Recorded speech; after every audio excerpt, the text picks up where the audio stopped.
Não, normalmente a instintiva acontece, na verdade é uma combinação. Né? O reflexo ele pode ser desencadeado pelos dois sistemas. Tá? Tanto o sistema anterolateral quanto o sistema da coluna dorsal podem evocar reflexos. Tá? Por quê? Porque apesar, vejam só, apesar da informação do anterolateral terminar na medula espinhal, você também pode ter uma informação do sistema da coluna dorsal fazendo sinapse aqui. Tá? Você não necessariamente evoca reflexo, por exemplo, estímulos dolorosos. Né? Não necessariamente. O estímulo doloroso ele é transmitido exclusivamente pelo sistema anterolateral. Então tudo que você sente de dor no corpo é transmitido pelo sistema anterolateral. Então para acontecer, em realidade, só basta fazer a sinapse na medula? Provavelmente sim. A gente vai entender isso na aula que vem, exatamente. Porque esses neurônios sensoriais são capazes de ativar neurônios motores. E eles ativam neurônios motores sem a consciência. Né? Isso pode, pessoal. Um exemplo que eu dou para vocês é um sujeito com lesão da medula. Olha que coisa maluca. Se você tem uma lesão na medula e você perde os movimentos voluntários das pernas, ou seja, o sujeito não consegue mais andar. Né? Você perdeu o movimento voluntário. Não significa que você não consegue executar qualquer movimento. O médico pode ir lá e evocar um reflexo na perna e o sujeito vai chutar. Aí você fala, meu Deus, como o cara consegue fazer um movimento da perna sem conseguir andar voluntariamente? Porque você precisaria ativar o neurônio motor através de um arco reflexo. Mas você perde a capacidade de ativar o neurônio através do córtex cerebral. Porque a lesão da medula rompeu essa comunicação do córtex com a parte de baixo do corpo. Tem comprimentos que são dos dois? Tem o quê? Comprimentos? Comprimentos que dá, acaba também com resposta involuntária? Não, os dois podem invocar resposta involuntária, vai depender um pouco.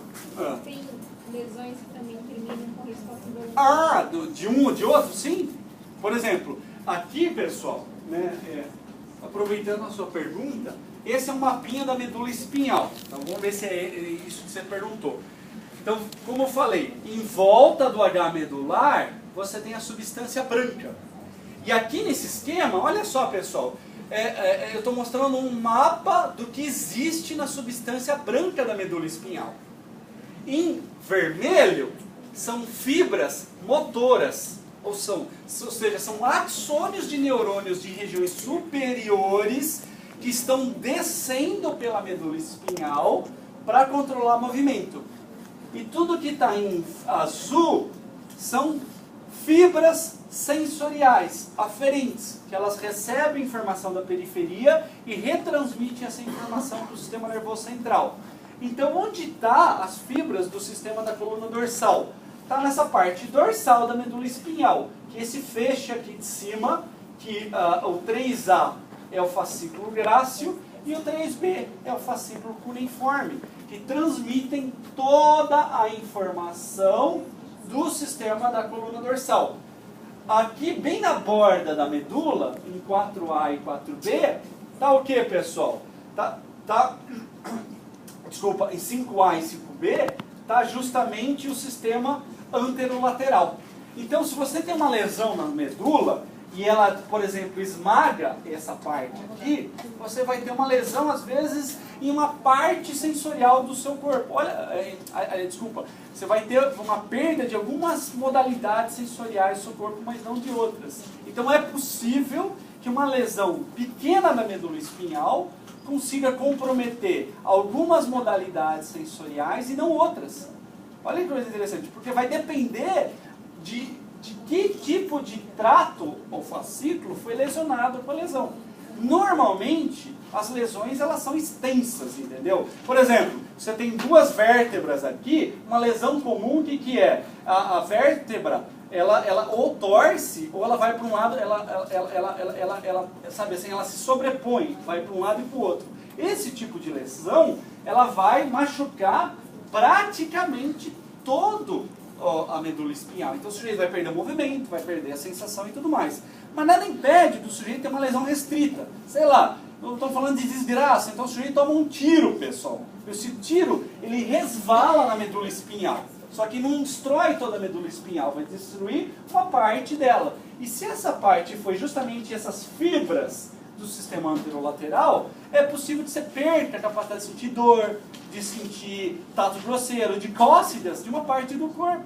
Mas você mantém, por exemplo, algumas habilidades sensoriais.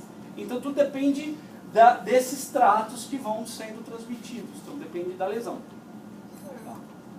Então esses dois são como se fossem dois tipos de transportar informações diferentes, é tipo isso? Exatamente. Então vamos resumir a história aqui. Basicamente, né, a gente tem dois caminhos para a informação somestésica ser transmitida da periferia para o sistema nervoso central. São duas vias, elas são, olha só pessoal, são independentes, mas complementares. Por quê, pessoal? Independentes porque elas trafegam informação independente uma da outra. Completamente independente. As fibras, como eu mostrei para vocês, elas estão em regiões diferentes da medula espinhal.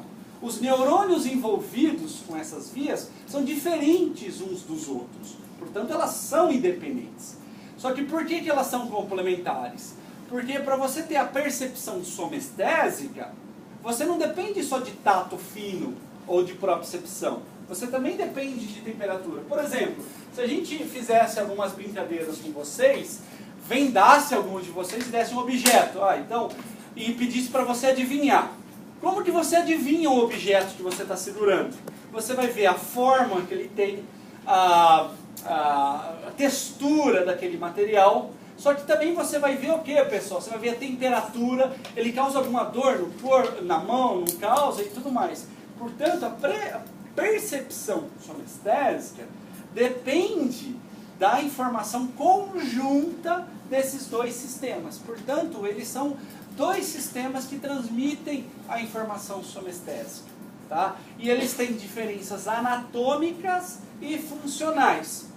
Quais são as diferenças anatômicas? A maior diferença anatômica dos dois sistemas reside na segunda estação de transmissão da informação, que é no sistema da coluna dorsal, os núcleos da coluna dorsal do bulbo, e no sistema anterolateral é a própria medula espinhal. Certo? Então, o segundo neurônio da cadeia, do circuito, está ou no bulbo ou na medula, dependendo do sistema. Se é coluna dorsal, está no bulbo. Se é anterolateral, está na medula espinhal. Assim, tá? E esse neurônio de segunda ordem é o que faz o cruzamento da informação. Pode ver aqui nos dois sistemas. Olha, o neurônio da coluna dorsal que cruza a informação para o lado contralateral. No sistema anterolateral é o neurônio da medula que cruza a informação para o lado contralateral. Qual que é a terceira estação? É o tálamo. É igual nos dois sistemas. E a última estação é o córtex cerebral. Professor, Oi? por que você falou ali que no sistema anterolateral o segundo é a própria medula espinal, sendo que só tem um negocinho ali, não tem dois? Aqui? Não vai pela sinapse.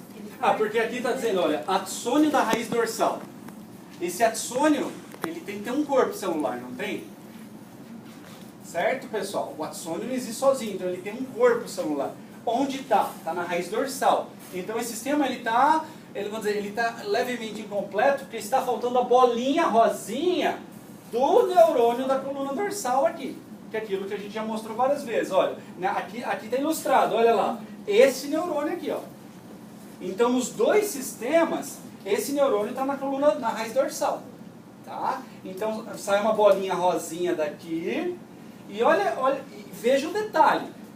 Esse sistema da coluna dorsal, ele pode fazer sinapse na medula espinhal. Mas o axônio deste neurônio, ele sobe até aqui em cima. Tá? Já no sistema anterolateral, esse axônio, ele termina na medula espinhal. Ele não sobe. Quem sobe é o axônio da medula espinhal, que inclusive ele faz o cruzamento. Então esta é a principal diferença anatômica dos dois sistemas. Quais são as diferenças funcionais dos sistemas? Esse sistema da coluna dorsal transmite informações que envolvem precisão sensorial do tato, principalmente, e também propriocepção, ou seja, a nossa habilidade de obter informações da execução dos movimentos. Enquanto esse sistema da anterolateral, ele é o principal sistema da transmissão da dor, da temperatura, do tato grosseiro e outras coisas, por exemplo, cócegas e sensações sexuais. Tá? Então, e vejam, mas ambos transmitem um tipo de sensação que é a somestesia, certo? Só que cada um transmite submodalidades distintas da somestesia. Perguntas, pessoal?